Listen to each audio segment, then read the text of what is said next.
Hi friends, welcome to Giri Madhu channel. నేను నిన్న షార్ట్స్లో అప్లోడ్ చేశానండి నేతి బీరకాయ రోటి పచ్చడి. ఎవరైనా చూడకపోతే ఖచ్చితంగా చూడండి. దీంట్లో మీకు డీటెయిల్స్ అన్నీ ఇస్తున్నాను లాంగ్ వీడియోలో. ఇక్కడ చూడండి, నేను 2 నేతి బీరకాయలు తీసుకున్నాను. ఇవి చాలా లేతగా ఉన్నాయి. లేతగా ఉన్నవి వాడుకుంటేనే పచ్చడి చాలా బాగుంటుంది.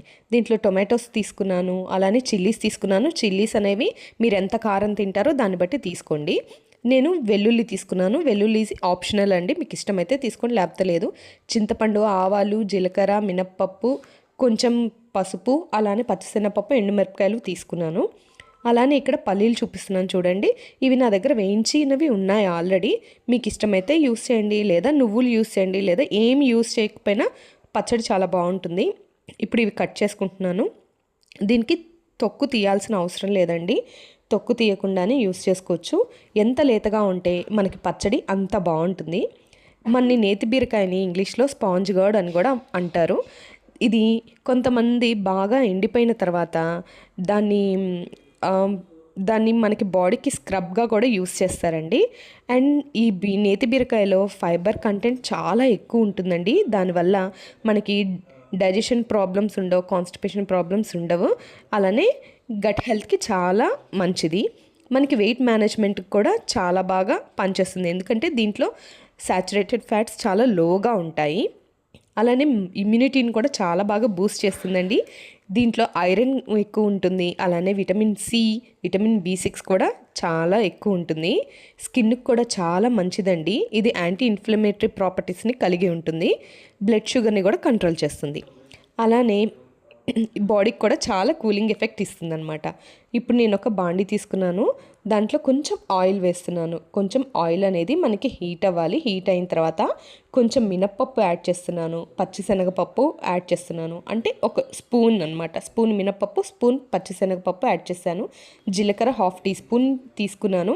కొంచెం మెంతులు, ఇందాక నేను మీకు మెంతులు చూపించలేదు కదా, ఇక్కడ నేను కొన్ని మెంతులు కూడా యాడ్ చేశాను. ఇవన్నీ బాగా వేగిన తర్వాత మొత్తం ఒక ప్లేట్లోకి తీసుకోవాలండి. మనం మెంతులు యాడ్ చేసుకుంటే చట్నీకి మంచి ఫ్లేవర్ వస్తుంది. అలానే దీంట్లోకి ఇందాక మీకు చూపించాను కదా పచ్చిమిరపకాయలు, అవి తుంచి వేసుకుంటున్నాను. లేదంటే ఆయిల్లో ఫ్రై చేసేటప్పుడు చిట్లిపోతాయండి. చాలా జాగ్రత్తగా ఉండాలి. ఒక్కోసారి కంటి మీద కూడా పడుతూ ఉంటాయి, చూసుకుంటూ ఉండండి. తర్వాత కొన్ని టొమాటోస్ కట్ చేశాను కదా, 3 టొమాటోస్, అవి యాడ్ చేశాను. అవి కొంచెం వేగాలి. అవి కొంచెం వేగిన తర్వాత నేతి బీరకాయ కూడా కట్ చేసుకొని పెట్టుకున్నాను కదా, ఆ నేతి బీరకాయ కూడా వేసేసాను.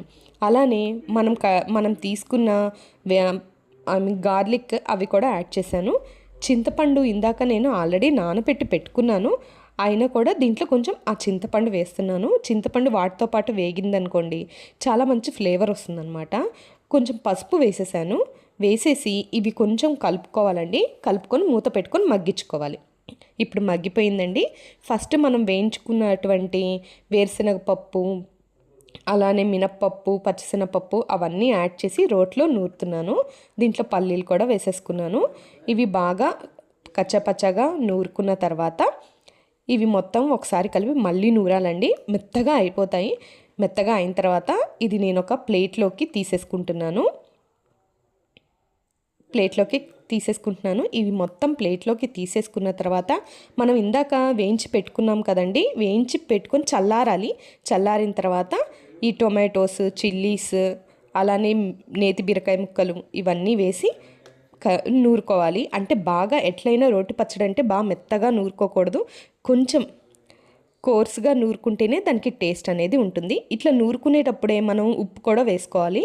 మీ ఇంట్లో కొరియాండర్ ఉంటే అది కూడా యాడ్ చేసుకోండి. నా దగ్గర అయితే లేదు కాబట్టి ఇంకా నేను యాడ్ చేయలేదు. ఇప్పుడు విడిగా పెట్టుకున్నాం కదా పౌడర్, పల్లీ పౌడర్, అదంతా యాడ్ చేసుకొని మళ్ళీ ఒకసారి కలుపుకొని నూరుకోవాలి మొత్తం కలిసేటట్టు. అంతా నూరుకోవడం అయిపోయిన తర్వాత దీన్ని మొత్తం ఒక గిన్నెలోకి మనం ట్రాన్స్ఫర్ చేసుకోవాలండి. నేను ఆల్రెడీ దీనికి తాలింపు అనేది రెడీ చేసి పెట్టుకున్నాను. తాలింపు అంటే ఏముంటుంది, ఆయిల్లో మనం మినపప్పు, శనగపప్పు, ఆవాలు, జీలకర్ర అవన్నీ వేసుకొని తాలింపు రెడీ చేసుకొని పెట్టుకున్నాను. ఇదంతా ఒక గిన్నెలోకి తీసుకున్న తర్వాత నేను ఇందులోకి తాలింపు అనేది యాడ్ చేస్తున్నాను. తాలింపు యాడ్ చేసిన తర్వాత చూడండి, మన పచ్చడి రెడీ. మీకు ఈ వీడియో నచ్చినట్లయితే లైక్ చేసి, షేర్ చేసి, తప్పకుండా కామెంట్ చేయండి. థ్యాంక్ యూ సో మచ్ అండి. మీకు నచ్చినట్లయితే ఇంట్లో కూడా ట్రై చేసి ఎలా ఉందో నాకు కామెంట్ బాక్స్లో కామెంట్ చేయండి.